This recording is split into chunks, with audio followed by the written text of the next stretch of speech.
Tonight, the Richmond Police Department says violent crime is going down so far this year, even if it doesn't feel like it right now. You're watching 8 News at 6. I'm Deanna Albritton. I'm Eric Phillips. Chief Rick Edwards saying this today during Richmond's quarterly crime update. We have team coverage tonight with 8 News reporters Cheyenne Pagan and Sierra Krug, who were both at today's presentation from the department. We begin with Cheyenne, and she joins us live now from in front of police headquarters to break down what she's learned. Cheyenne, good evening.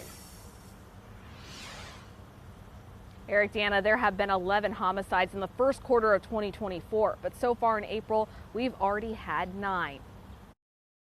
Until these past 2 weeks, we had a lot of good things to talk about. The number of homicides seeming to spike along with the springtime temperatures in April. However, according to Richmond Police Chief Rick Edwards, the city was down on homicides in its first quarter with 18 in 2023 and 11 in 2024. And as of yesterday, the number of murders this year rose to 18 compared to 24 last year, which is still a 25% reduction. Nobody feels that right now because of the kind of 2 weeks we've had, but it's important to note.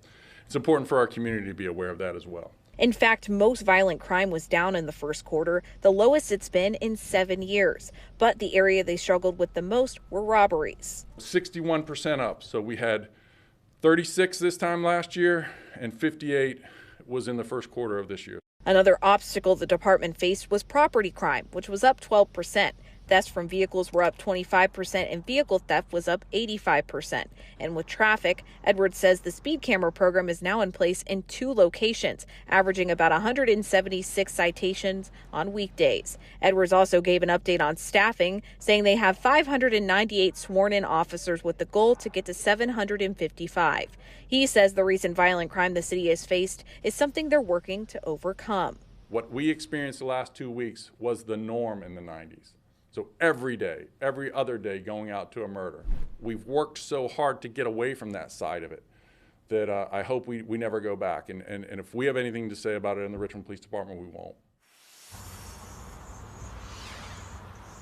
So far, 3 people have been arrested in connection to the different homicides that have happened throughout April. If you have any information about any of these cases, you're asked to give police a call.